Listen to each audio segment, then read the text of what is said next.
All right, everybody. Hopefully, folks are starting to come back after that short break and are able to start rejoining us. So we're gonna get going here again shortly. So the next portion of this, and I think we'll just condense it a little bit from what we had, so that we can get right to Lee and Johari at 11:30.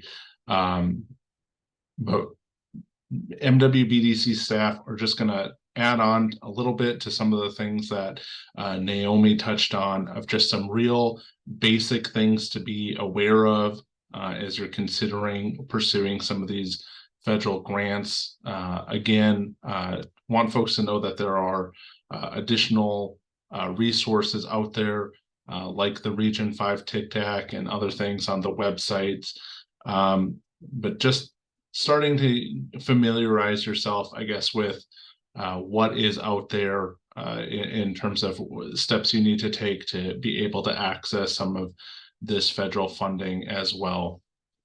And I'll caveat this that I know just enough about some of these things to be dangerous. So definitely encourage you to spend time on some of the websites and things like that we're going to reference here on your own to familiarize yourself. But again, a lot of this is critical to being eligible to receive some of these funds later on. So wanted to get y'all starting to think about them now rather than feel pain or disappointment later. So as Naomi and Marnice all touched on as we started the day, just because that Justice40 commitment and ideal is in place does not necessarily mean that the process of getting to federal funding has been made simpler for organizations and individuals working out of those communities. So we're going to touch on a few of the main websites and process steps, specifically those related to funding through the Department of Energy and the Environmental Protection Agency, EPA, since those are the ones that are usually the most pertinent agencies for building decarb. So we're just going to walk you through some of the websites and processes to be familiar with there, and a few tips to have in the back of your mind as you're starting on that journey. So the first thing for folks to be aware of is a website called sam.gov. SAM stands for System for Award Management. And this is basically the website that entities need to be registered with to do business with the federal government. So if you were going to receive a federal contract or things like that, but it also applies to nonprofits receiving grants from the federal government. So there are two aspects to sam.gov that you get through that website. One, the first step that isn't quite as intense is to get a unique entity ID. So this is just verifying that you are an organization that is real and exists somewhere, and then they'll provide you with that unique entity ID. And if you're not the prime recipient on a grant, typically that is sufficient to stop there with that unique entity ID. So if there's a larger organization that you're partnering with and they're receiving the main money, but then they're subgranting out a piece of that to you, you may only need to get that unique entity ID. If you're the main organization receiving money, you'll likely need to do a full registration with sam.gov, and that is a bit of a more intense process. So again, if you're registering your entity, That allows you to receive a contract or assistance directly from the federal government, not as a sub-award or sub-grant or subcontract from another awardee. So if you want to be the main entity receiving that money directly from Department of Energy or EPA, you'll likely need to go through that full registration process that includes getting that unique entity ID and requires some other assertions and certifications and additional information about your business. If you are in a situation where you are just part of somebody else's application for funding and they're going to sub-grant out to you, you may only need to, again, get that unique entity ID, and that registration is a little bit more minimal. So for that unique entity ID, that first step that we would encourage anybody who's even thinking about this to start to do, like we said, that's pretty minimal what you need for that. You just need the legal business name, your physical address, and PO boxes are not eligible use for that. So you need an actual address, the start year of your incorporation, and the state you're incorporated in. And I don't think it would likely apply to anybody who's joining us here today, but if you were based outside of the US, that national identifier.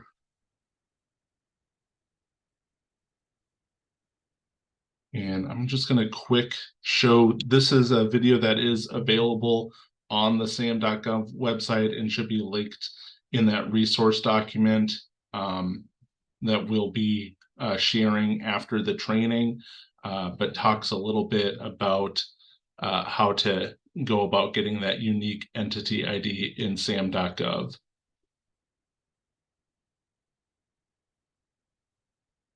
Welcome to this walkthrough of getting a unique entity ID in sam.gov.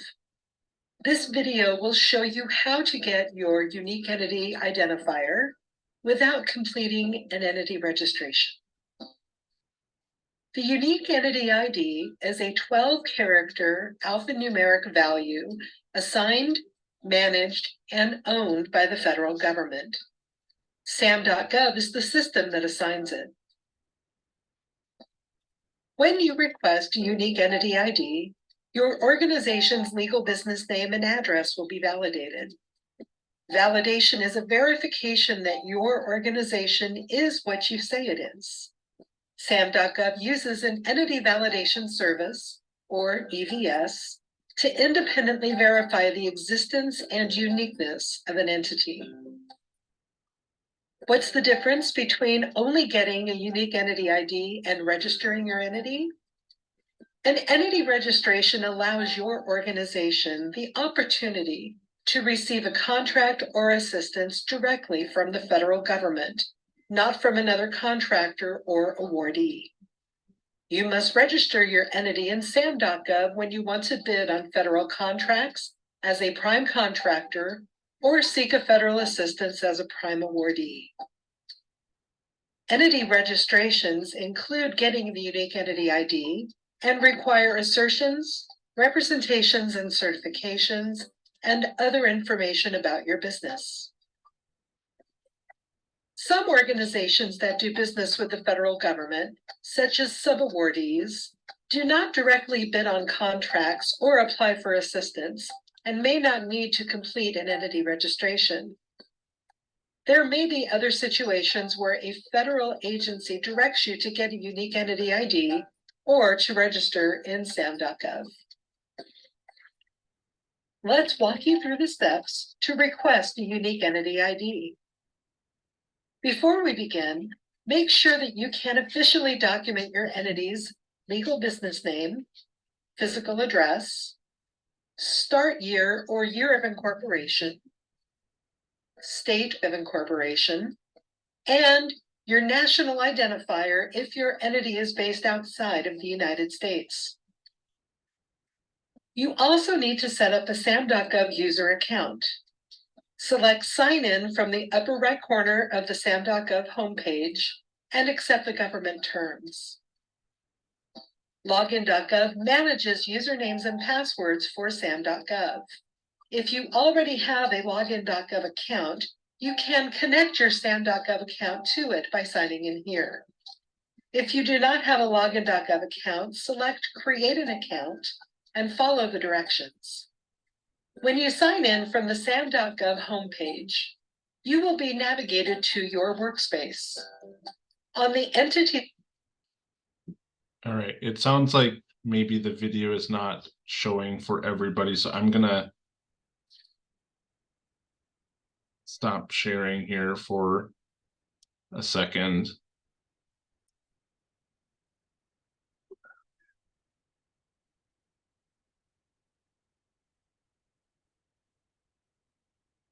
But I will say that those, okay, those we probably don't have time to watch the whole videos as part of this, but those are all available on sam.gov, and Maggie will be sending out the doc for that. I want to keep moving and touch on a few other things as well. So let me get the slides back up here.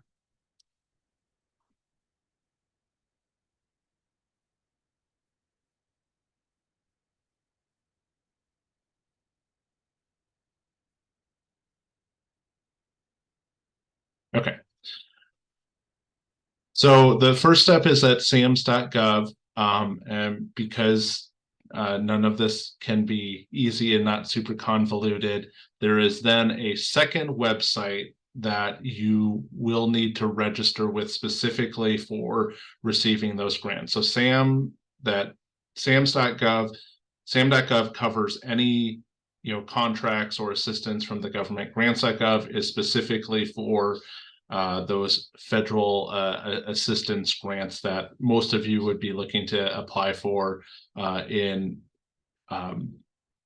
pursuit of those Justice40 related goals. So once you have that SAM.gov unique entity identifier, you can then go ahead and register and create that grants.gov account.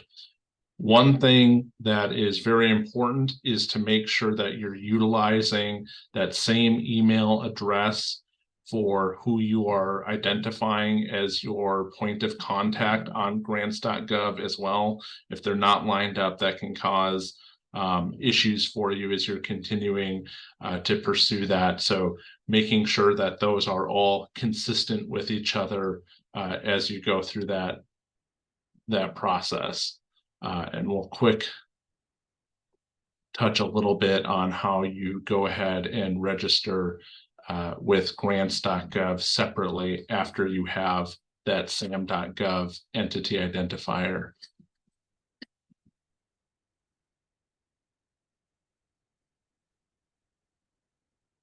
Registering grants.gov involves several easy steps. First, after navigating to the registration page, begin by completing a few form fields. You will be asked for your name, email address, and phone number, as well as a username and password. You will next be asked to confirm your email address. Click the Send Temporary Code button and check your email account for the grants.gov message with the numerical code. Use this code to confirm your email address. If you don't see the message in your inbox, check your spam folder. At the end of the registration process, you will have an option to create a profile. If you only want to receive grants.gov emails and subscribe to funding opportunities, you can forego creating a profile. Applicants will want to add either an individual applicant profile or an organization applicant profile. To create an organization applicant profile, the applicant must enter the organization's unique entity identifier, or UEI, along with a profile name and a title. The UEI is not applicable to individual profiles. Grantors who are registering with grants.gov will need to contact an agency representative to request that they be affiliated with the agency.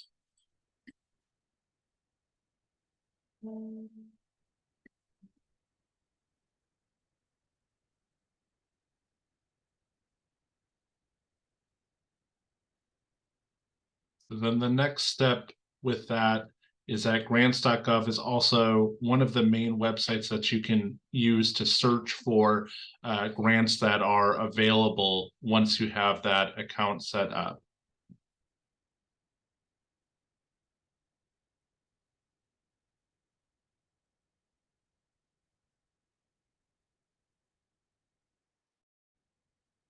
One of the core functions of grants.gov is its use as a tool to search for funding opportunities. There are two ways to conduct a search for funding opportunities on grants.gov. On the top right corner of the website, you can conduct a quick keyword search by entering a word or phrase and clicking the Go button. The results will appear on the main search page, where you can narrow and tailor the search. Clicking on the Search Grants tab will take you to the main search page, where users can search by keyword, funding opportunity number, and CFDA. Results can also be filtered by status, such as posted opportunities or forecasted opportunities, by funding instrument type, such as a grant or cooperative agreement, by eligibility, such as county governments or small businesses, by category, such as energy or education, and by agency, such as NASA or the Department of the Interior. Clicking on the funding opportunity number will take you to the grant opportunity page. Here are a few additional notes about using grants.gov search. Search results data can be exported as a CSV file by clicking the Export Detailed Data link on the top right corner of the search results grid. Searches can also be saved and managed, provided that you are a registered user and are logged in. When browsing search results, click the Save Search button. You will then be able to give the saved search a name. You can manage your saved searches by clicking on the Manage Searches link and selecting either to edit or to delete the saved search. Moving forward, when a new opportunity meeting your search criteria is posted, you will receive an email notification. Questions about this video or another grants.gov topic? We encourage you to make full use of grants.gov's online training resources.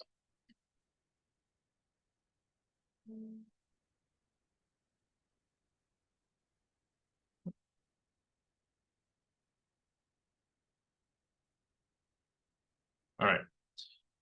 So once you have that application for a grants.gov account set up, that is retained for 5 years after the submission. If you apply for things, so just be aware of that you can track that in there. Another thing that doesn't show up in the video, but that they do mention on the website, is try not to copy and paste things from a Word document into your application, because that can cause errors in the reader form that they use. So if you're gonna try to write something out ahead of time before doing it live in the application form, try to use something like Notepad or text edit that doesn't have like special fonts and characters that might mess that up. So that's the general process to get set up with the accounts that you need to pursue for a federal grant, either directly or as part of a partnership with a larger organization. A question that may have come up for a few folks specifically when we were talking through that unique entity identifier piece, was that, you know, you did have to have an actual incorporated organization to receive that grant into.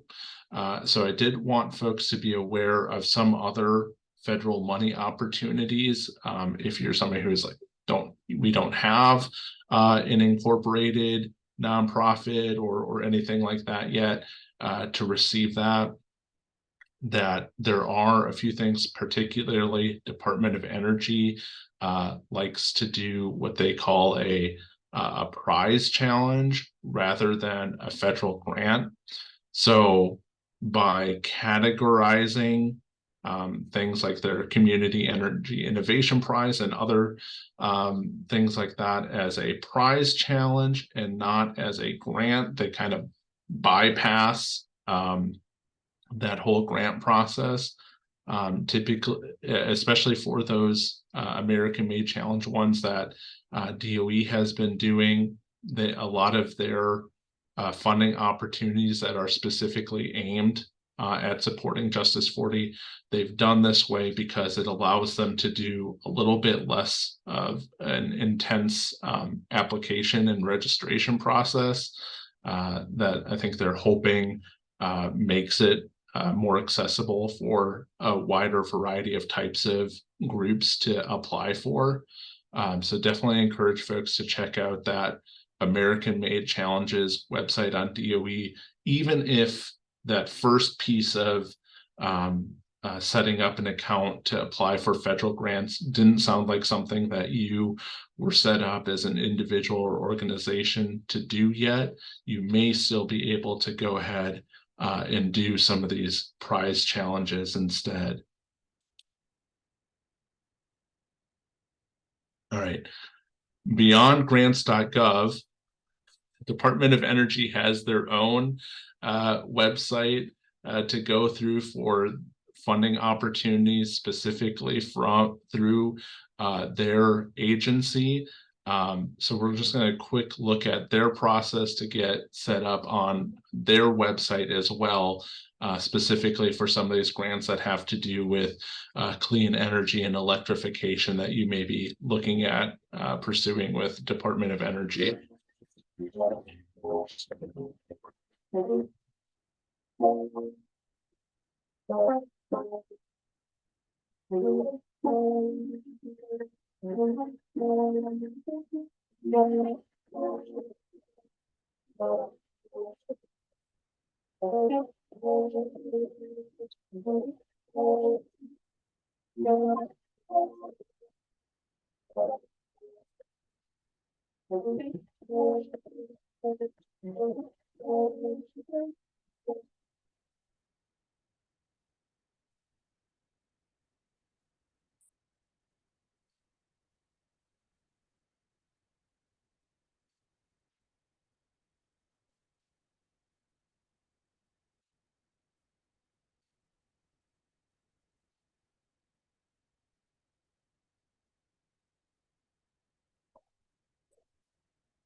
Apologies if you heard my dog there in the background while that was playing.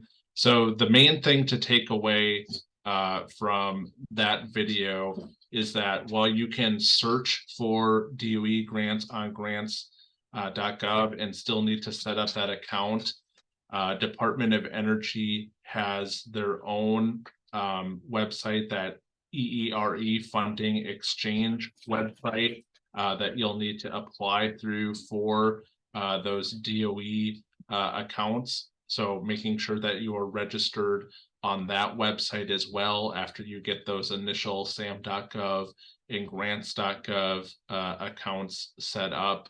Again, making sure that you're using the same email and point of contact for all of these, keeping that consistent so you don't have problems with things not matching up with what's on your unique entity ID and things of that nature.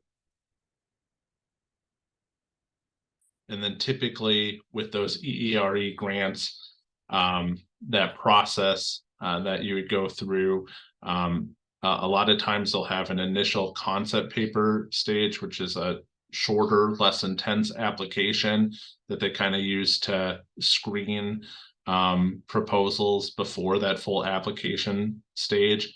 And usually that's an opportunity for DOE to kind of let you know, hey, this looks strong. We think you've got a good chance of getting approved, or vice versa. This doesn't seem like it's going to end up being a good fit for this grant program at all.